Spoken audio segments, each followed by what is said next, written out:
बिस्मिल्लाहिर्रहमानिर्रहीम। Viewers, welcome to study hub. Viewers, आज के वीडियो में हम डिस्कस करेंगे फेडरल पब्लिक सर्विस कमीशन ने सीनियर ऑडिटर्स का इंटरव्यू कंडक्ट किया है और उसमें जो क्वेश्चन पूछे हैं उनने उसको हम वन बाय वन डिस्कस करेंगे डिटेल के साथ। ये इंटरव्यू कंडक्ट किया है एफपीएससी ने 28 मार्च 2023 को, और इसमें जो उन्होंने क्वेश्चंस किए हैं कैंडिडेट से उसको हम डिस्कस करेंगे इस वीडियो में।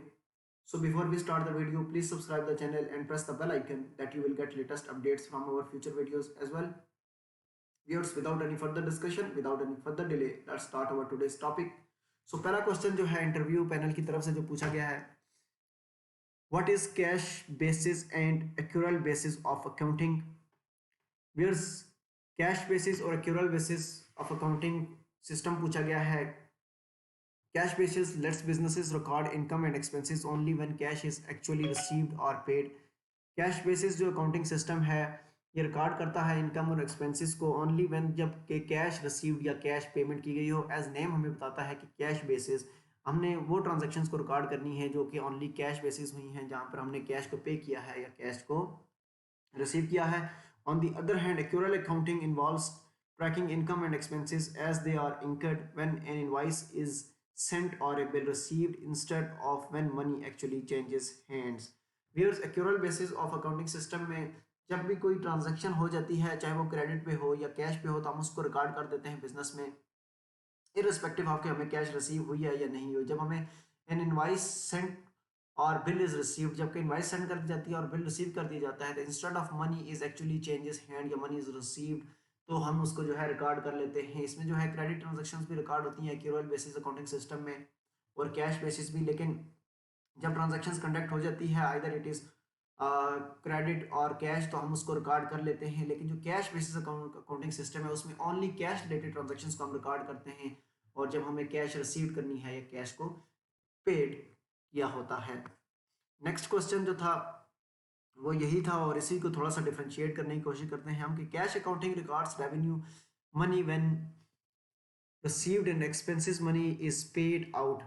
Cash accounting records revenue when money is received and expenses when money is paid out. कि कैश अकाउंटिंग रिकॉर्ड्स करता है रेवेन्यू व्यूअर्स जबकि मनी रिसीव की जाती है और एक्सपेंसेस को पे किया जाता है। Accrual accounting records revenue when it is earned and expenses when they are incurred. और एक्यूरल अकाउंटिंग रिकॉर्ड्स करता है रेवेन्यू को जब वो अर्न कर लिए जाते हैं और एक्सपेंसेस जब इनकर हो चुके होते हैं। Therefore cash accounting does not record payables and receivables. और कैश अकाउंटिंग जो है पेबल्स और रिसीवेबल्स को रिकॉर्ड नहीं करती, और जबकि क्रेडिट पे होते हैं, और वाइल एक्यूरल अकाउंटिंग जो है वो रिकॉर्ड करती है इन तमाम ट्रांजेक्शन्स को।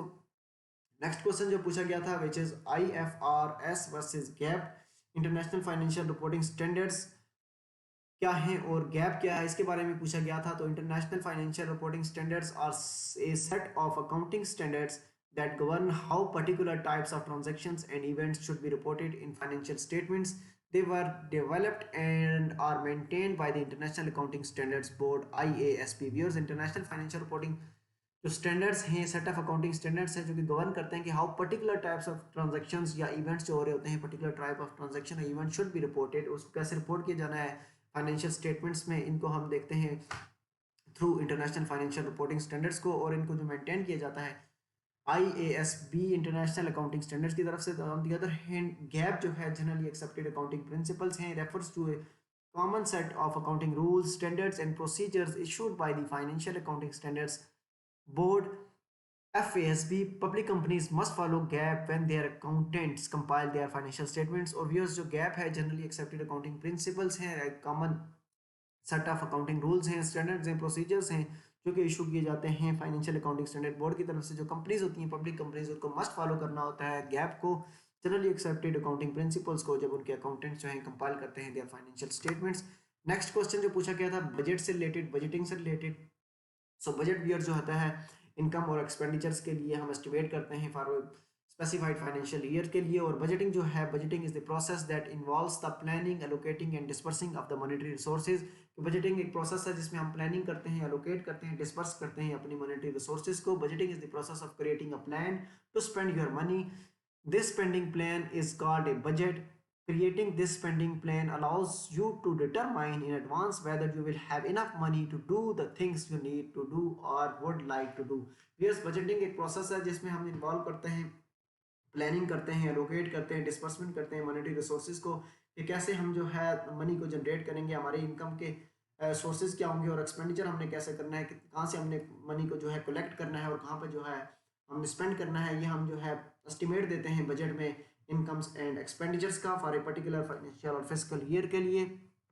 नेक्स्ट जो है अकाउंटिंग प्रिंसिपल्स को पूछा गया था डिटेल के साथ कि कौन कौन से अकाउंटिंग प्रिंसिपल्स हैं। उनमें जो है बेसिक प्रिंसिपल्स हैं अकाउंटिंग के, बिजनेस एंटाइटी कंसेप्ट है, मनी मेजरमेंट कंसेप्ट है, गोइंग कंसर्न कंसेप्ट है, अकाउंटिंग पीरियड है, कॉस्ट कंसेप्ट है, ड्यूल एस्पेक्ट कंसेप्ट है, realisation concept, accrual concept and matching concept है। व्यूअर्स, ये तमाम के तमाम जो अकाउंटिंग प्रिंसिपल्स हैं, एक डिटेल वीडियो इसी चैनल पर मौजूद है। हमने इन तमाम अकाउंटिंग कंसेप्ट्स को जो है वन बाय वन इनके ऊपर एक लेक्चर बनाया हुआ है, उनको डिस्कस किया हुआ है कि बिजनेस एंटाइटी कंसेप्ट क्या होता है, मनी मैनेजमेंट कंसेप्ट क्या होता है। इसीलिए इन तमाम जो 8 के 8 अकाउंटिंग प्रिंसिपल्स हैं उनको डिस्कस किया हुआ है। वो वीडियो जो है इसी चैनल पर मौजूद है, मैं लिंक आपके साथ शेयर कर देता हूँ, आपने उस वीडियो को भी लाजमी देख लेना है। नेक्स्ट जो है व्यूअर्स, पूछा गया था जो इंटरव्यू पैनल की तरफ से क्वेश्चन, वो था जी कि बैटल ऑफ प्लासी के बारे में बताएं कि आप क्या जानते हैं बैटल ऑफ प्लासी के बारे में। तो इसको हम ओवरव्यू देख लेते हैं viewers. The battle of Plassey was a decisive victory of the British East India Company over the Nawab of Bengal and his French allies on 23rd June 1757 under the leadership of Robert Clive. The victory was made possible by the defection of Mir Jafar, who was Nawab Sirajuddaullah's commander-in-chief. The battle helped the British East India Company take control of Bengal. Over the next 100 years, they seized control of most of the rest of the Indian subcontinent, including Burma. Beers Battle of Plassey जो है, ये जो east India company की तरफ से उनके जो views थे, पहले उनको डिस्कस करते हैं कि इनकी रीजंस क्या थी बैटल ऑफ प्लासी की होने की। जो ईस्ट इंडिया कंपनी के व्यूज़ थे कि जो उनकी जो रिक्वायरमेंट्स थी और उनके जो ओपिनियंस थी बिहाइंड द वार, के जो लार्ज फी डिमांड की जा रही थी by the nawabs and the local rulers to carry on trade was unfair, जो कि लोकल रूलर्स और नवाब की तरफ से जो ट्रेड कंडक्ट करने के लिए जो लार्ज फी और टैक्सेस वगैरह कंडक्ट उनको डिमांड किया जा रहा था, वो समझते थे ईस्ट इंडिया कंपनी के, उनके व्यू में ये अनफेयर है। उसके साथ साथ वो चाहते थे कि the large enlargements of settlements of industry और उसके साथ साथ जो एक्सपेंशन ऑफ ट्रेड जो है वो नेसेसरी समझते थे कि उनकी ट्रेड को एक्सपेंड किया जाए, कुछ विलेजेस को वो बाय करें और बिल्डिंग ऑफ आर्ट्स को वो जो है उनको बिल्ड करें, बाय करें विलेजेस को वर बेस्ड जो कि बेस करती थी ईस्ट इंडिया कंपनी में। लेकिन इन सब चीज़ों को जो है बैन किया गया था नवाब की तरफ से और नवाब ऑफ सिराजुद्दौला व्यूअर्स, इसकी तरफ से ये तमाम चीज़ों का बैन किया गया था। कंपनी ये चाहती थी कि जो पपेट रूलर एक आए जो कि उनकी फेवर में ये एक्ट करे, ये सारे का सारा ये ईस्ट इंडिया कंपनी ये चाहती थी। So they try to replace the nawab of Bengal Sirajuddaulah, उनकी ये कोशिश थी कि वो रिप्लेस करें नवाब सिराजुद्दौला को। और जो है नवाब जब जब इस नवाब सिराजुद्दौला को ये पता चल गया ये सारी बात, तो फिर नवाब सिराजुद्दौला ने उनको कन्वे किया मैसेज कि company should stop interfering in his government affairs, company को जो है गवर्नमेंट के अफेयर्स में कोई मुदाखलत नहीं लेनी चाहिए, वो स्टॉप करे जो अपनी इंटरफेरेंस है गवर्नमेंट के जो मामलात हैं। उसके साथ साथ उसने ऑर्डर किया कि वो टैक्सेस को पे करे और जो भी उनकी तरफ से लाइबिलिटीज़ हैं उनको पे किया जाए।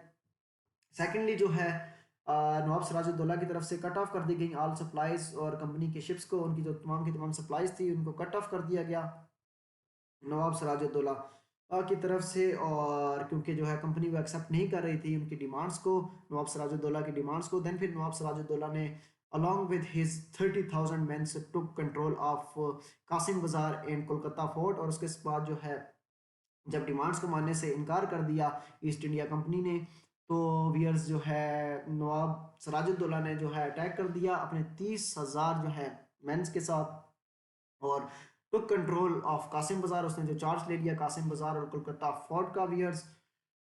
उसके बाद जो है वियर्स रॉबर्ट लेव ने जो है उसकी लीडरशिप में जो डिफीट की दी इन्होंने नवाब सिराजुद्दौला को इन 57 में 1757 में in the famous battle of Plassey में। और ये सिर्फ और सिर्फ इस वजह से पॉसिबल हुआ, the victory was made possible by the defection of Mir Jafar, जो कि मीर जाफर जो था वो एक कमांडर इन चीफ था सिराजुद्दौला का, वो ट्रेटर बन गया था, उसने जो है जंग लड़ने से इनकार कर दिया था और इन फेवर ऑफ जो है कंपनी उसने जो है सरेंडर कर लिया था और उसको ये गारंटी दी गई थी कि हम उसे जो है कंपनी जो है नवाब बनाएगी।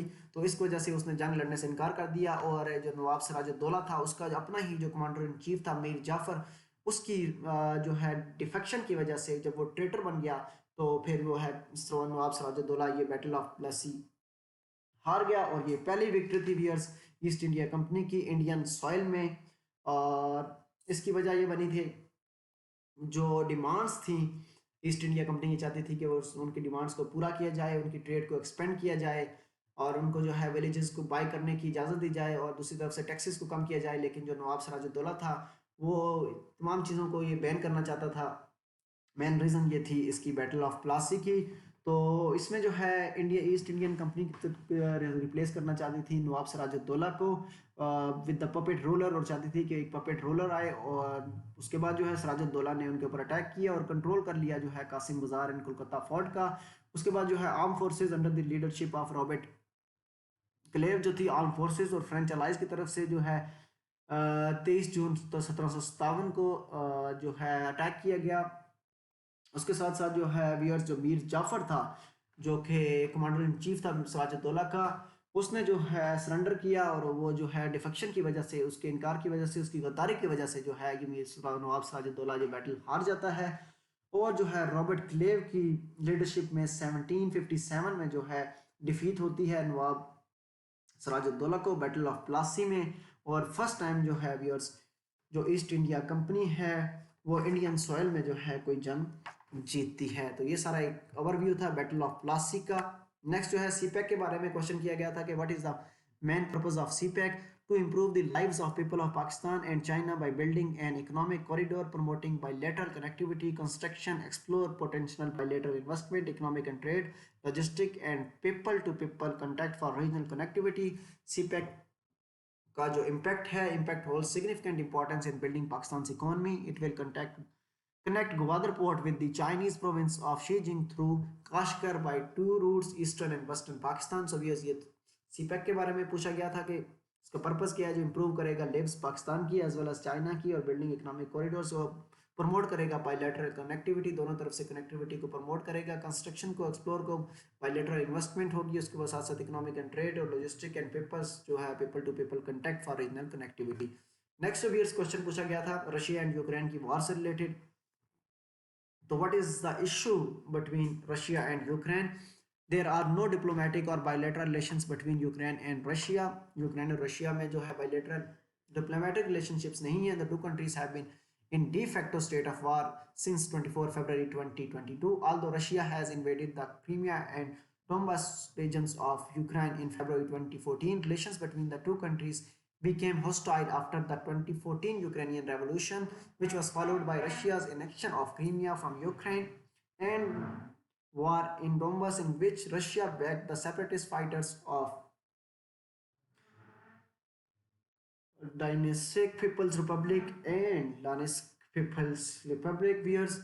तो ये रशिया और यूक्रेन की वॉर से रिलेटेड जो पूछा गया था और इसमें जो है कोई बायलैटरल रिलेशनशिप्स नहीं हो रहे थे और जो क्योंकि रशिया जो है वो सपोर्ट करता था जो सेपरेटिस्ट थे यूक्रेन में, और जो है रशिया की तरफ से ये यूक्रेन के ऊपर जो इन्वेजन की गई थी और इसकी जो डेट थी एग्जैक्ट वीयर से फरवरी 2022 था 24 फरवरी को। तो ये इसके इंपॉर्टेंस और इसके बिहाइंड द रीजंस और वार से रिलेटेड ये क्वेश्चन किए गए थे। सो वीयर्स ये तमाम के तमाम क्वेश्चन पूछे गए थे सीनियर एडिटर्स के इंटरव्यू में एफपीएससी पैनल की तरफ से, और इंटरव्यू जो कंडक्ट हुआ था ये 28 मार्च 2023 को हुआ था। सो वीयर्स आज की वीडियो को वाइंड अप करते हैं इस उम्मीद के साथ कि आप चैनल के साथ जुड़े रहेंगे, चैनल को सब्सक्राइब करेंगे, बेल आइकन को प्रेस करेंगे, और अगर इस वीडियो ने आपके नॉलेज में इजाफा किया है तो प्लीज़ जो है वीडियो को शेयर करें फ्रेंड्स के साथ, चैनल को जरूर सब्सक्राइब करें। एक नई वीडियो